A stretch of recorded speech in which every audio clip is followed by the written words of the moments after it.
Le binaire est issu de la pensée, comme je vous disais, musulmano-judéo-chrétienne, c'est-à-dire une logique donc de l'antagonisme ou des antagonistes. Mais même s'il est vrai que tout ce qui nous entoure est bâti à partir de cette logique, la nuit, le jour, le plus, le moins, le chaud, le froid, etc., se dégage une autre logique qui est celle, comme je vous dis, du ternaire, qui se construit sur le binaire, à partir du binaire, en considérant que les antagonistes deviennent, quelque part, je dirais, cellules mères, cellules femelles, cellules masculines, et le résultat, c'est de nouveau le un, ce que Lacan appelle le unaire. Donc ça veut dire qu'on est capable, la psyché, est capable de dépassement, c'est-à-dire de dépasser cette logique binaire antagoniste. Lacan a trouvé dans l'écriture taoïste une réponse possible. Il a passé 10 ans avec François Cheng à étudier cette logique du taoïsme qui amène une troisième voie, ce que François Julien, lui, également sinologue, a appelé le tiers médian. Le tiers médian, c'est bien cette entité qui se construit à partir du binaire, c'est-à-dire des antagonistes. On n'est plus sur l'opposition, on est sur une autre voie, une troisième voie, mais qui n'est pas, comme je vous l'ai dit, une voie médiane, qui serait une voie faible, mièvre. Quand Lacan met en évidence son concept de symbolique imaginaire et réel, il prend en compte la notion d'un symbolique imaginaire, surtout dans l'imaginaire, l'image. Il prend bien en compte cette notion de binaire, c'est-à-dire que tout ce qui est perçu à l'extérieur, ce qu'il appelle l'objet, je reviens dessus, est traduit dans un premier temps au niveau de la psyché sous forme d'une interprétation binaire. Et elle est nécessaire, cette interprétation binaire, puisqu'elle va construire, elle va constituer une période qui est celle de l'apprentissage. Tout individu a besoin d'un apprentissage qui se fait au travers du binaire, c'est-à-dire la répétition de la chose, pour construire les bases, les fondations mêmes de notre construction psychique. Ce n'est qu'une fois que ces bases seront ancrées et solides, que l'être aura pu les dépasser, parce que ça aussi c'est à prendre en compte, et bien que pourra s'élaborer une troisième entité qui est celle du réel, c'est-à-dire ce que Lacan appelle le réel. Le réel, c'est notre artiste, c'est un artiste qui est en nous. C'est lui qui, à partir d'une palette de couleurs, les couleurs qui seraient constituantes, je dirais, de la logique binaire, ce qui ne veut pas dire qu'il n'y aurait que deux couleurs, mais qui constitueraient le matériel binaire, eh bien, à partir de ces couleurs, on est capable de faire un tableau, des mélanges, des associations. C'est la logique du ternaire, c'est la logique artistique. Nous pouvons tous accéder à cette logique artistique. Cette logique artistique, on la voit autour de nous, l'artiste, le sculpteur, le peintre, mais aussi celui qui pose la mosaïque, tous ceux qui, dans leur métier, transforment ce métier en art. C'était bien sûr le cas au Moyen Âge. Au Moyen Âge, c'était évidemment fréquent, et on le voit encore aujourd'hui. Les artisans travaillaient dans cet esprit, les corporations travaillaient dans cet esprit. La preuve, c'est qu'elles aussi distinguaient à la fois 3 degrés d'initiation de travail, je dirais, mais un degré qui était destiné à l'apprentissage, un autre degré qui était destiné à l'ouvrier, c'est-à-dire qui répète des gestes, finalement, pour bien les exécuter, et qui les met également en œuvre. Le maître, lui, évidemment, est dans le dépassement. Le maître, il est capable d'aller au-delà, et il est aussi capable, bien sûr, d'enseigner. Donc, il y a bien ces 3 degrés qui sont indispensables. Donc Lacan va mettre en évidence la notion de binaire et de ternaire, mais comme lui dira son ami François Cheng, qui est sinologue, je le rappelle, François Cheng lui dira « Votre réel, cher Lacan, c'est le ternaire ». Ce ternaire est également mis en évidence par Jung quand il parle, lui aussi, ou quand il étudie lui aussi le taoïsme, et particulièrement quand il travaille à l'alchimie, sur les textes alchimiques, ou quand il travaille le tarot. Le tarot initiatique. Parce que le tarot initiatique, ce n'est pas quelque chose de divinatoire. Le tarot initiatique, il peut être divinatoire, pour ceux qui savent le faire, enfin, pour peu que ça soit divinatoire, mais il est plutôt prospectif, le tarot. C'est-à-dire, il annonce une logique. Ce sont des cycles. Et la logique des cycles, c'est que quand quelque chose démarre d'une certaine manière, ça finit à peu près de la même manière. C'est-à-dire que les mêmes causes produisent les mêmes effets.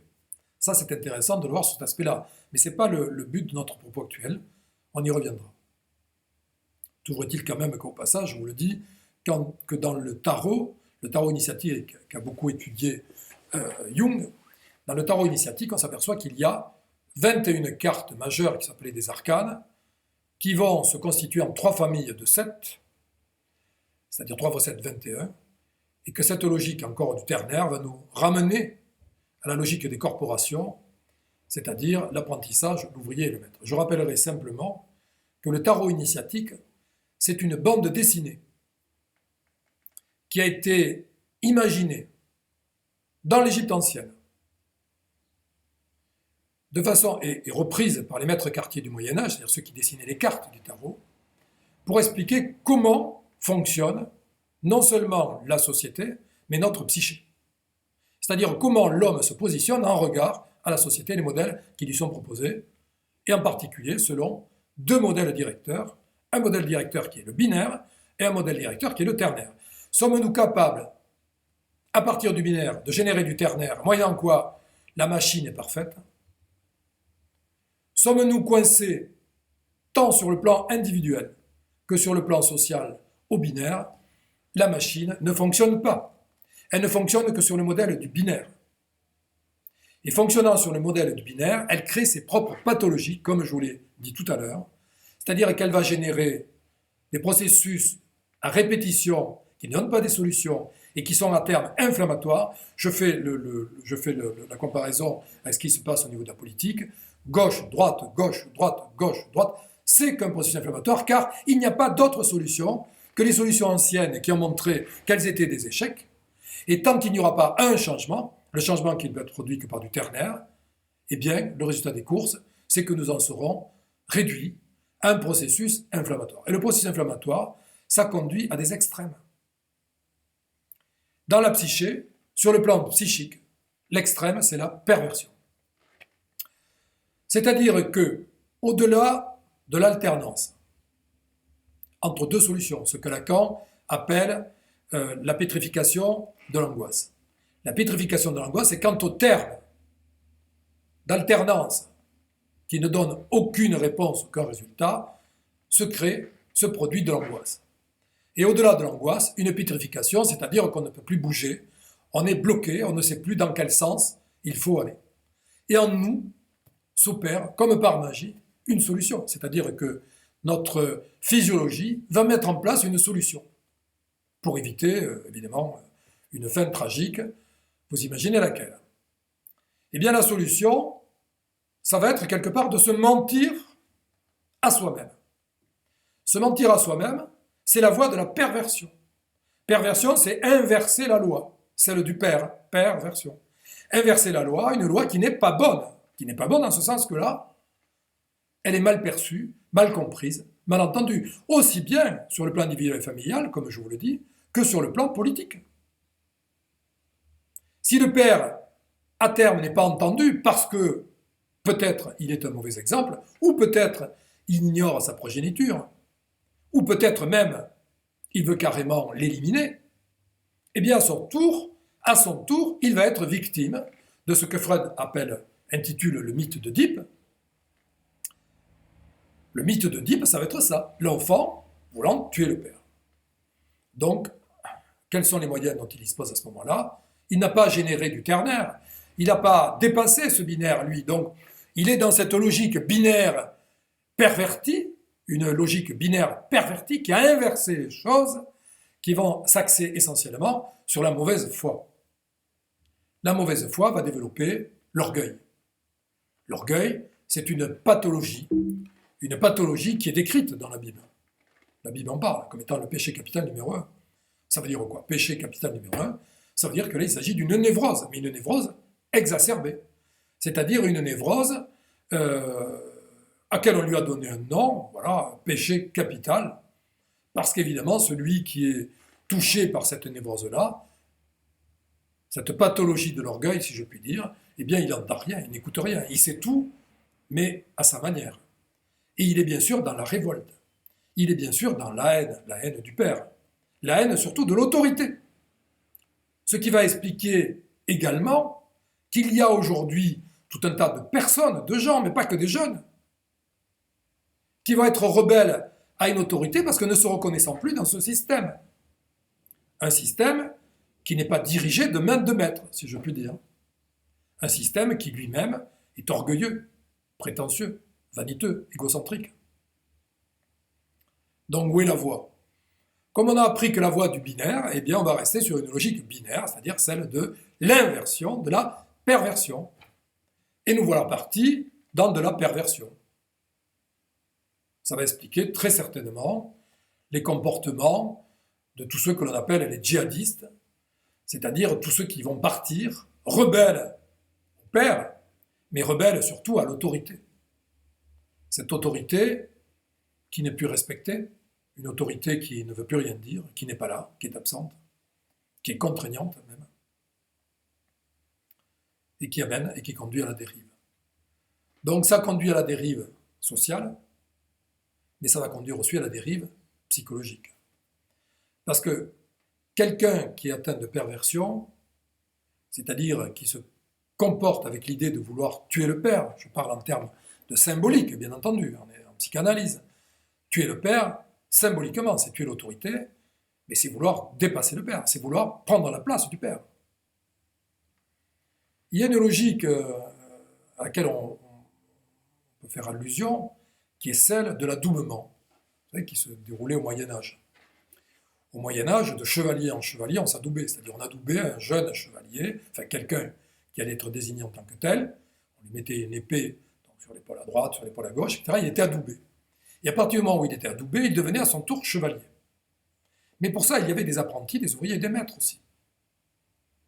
Ce qu'on ne voit plus. De nos jours, on ne le voit plus. Ni dans l'éducation nationale, ni dans l'apprentissage, dans le patronat de l'artisanat, ni au niveau du commerce, ni au niveau de la filiation, parce que j'utilise ce terme, voilà, entre le père et le fils, puisqu'il s'agit bien d'une filiation. C'est de dire à sa progéniture, à l'enfant, tiens, je t'adoube. Tu es le digne fils de ton père, je t'adoube.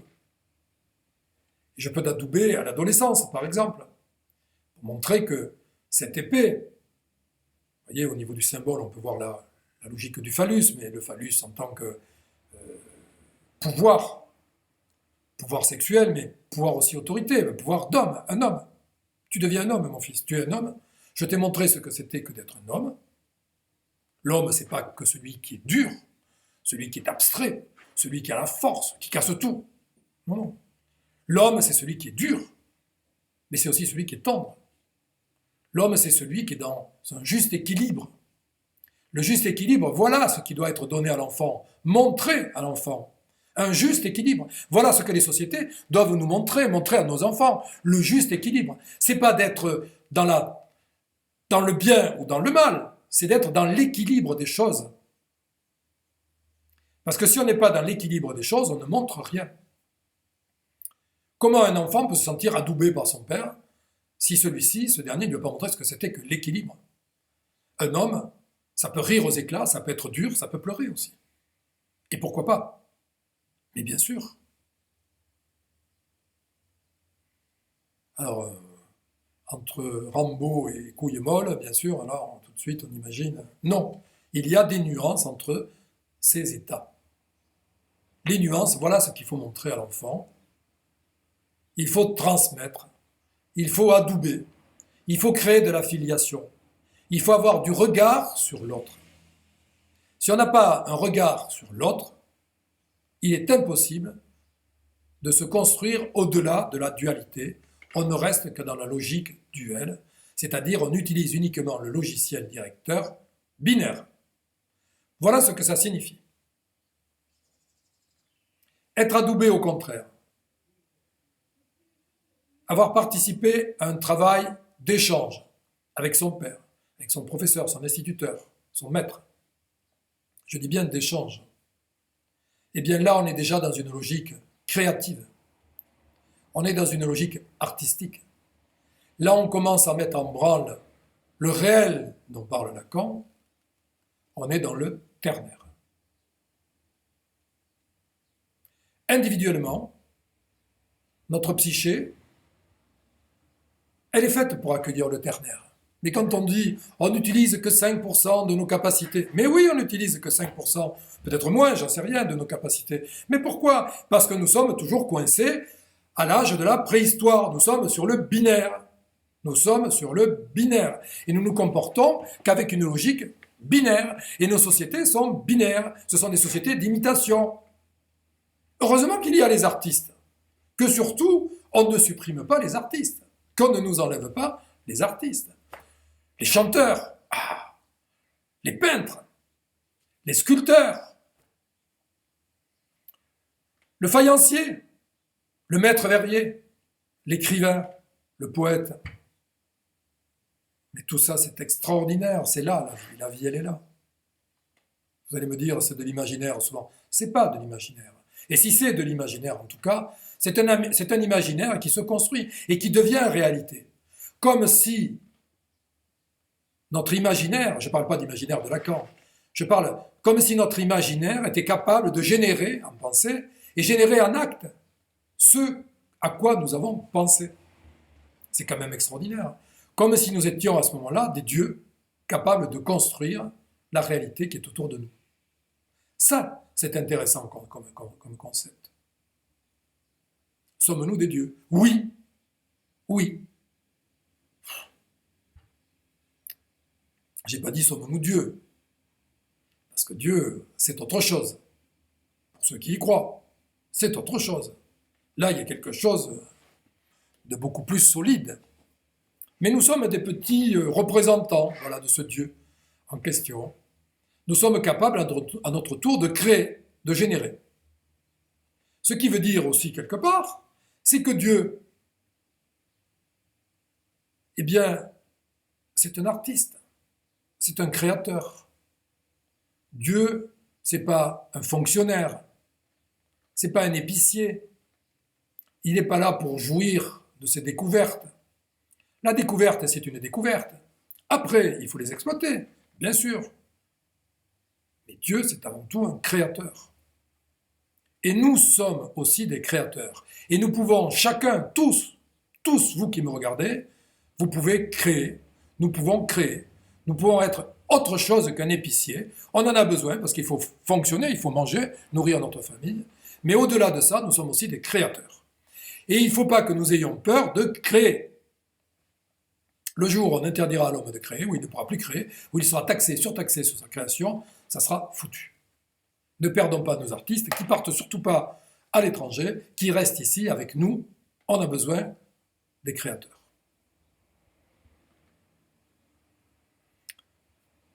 Donc je me suis peut-être un peu éparpillé, mais revenir à cette idée malgré tout, que le binaire, s'il est nécessaire au niveau de la construction des fondations, on voit bien que le ternaire doit rapidement prendre le relais.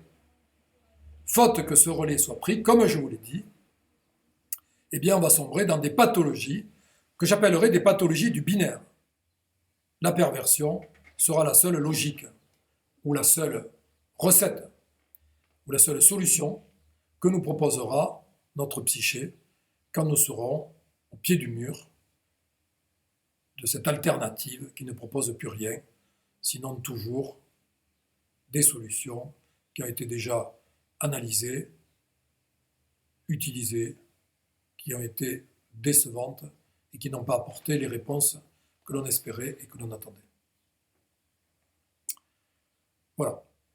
Écoutez, dans un prochain temps, je vous parlerai de la perversion ordinaire, si je puis dire, et je vous parlerai également d'une perversion plus complexe, d'un degré supplémentaire, qui est la perversion narcissique. Perversion ordinaire, perversion narcissique. Il n'y a pas de petits et de grands serpents, il n'y a que des serpents, me direz-vous, mais deux pathologies qui font autour de nous, aujourd'hui, tant sur le plan individuel, familial, professionnel que politique, beaucoup de mal. Et nous devons en sortir, parce qu'à défaut d'en sortir, l'issue serait, à mon avis, fatale. Voilà, je vous remercie, je vous dis à bientôt.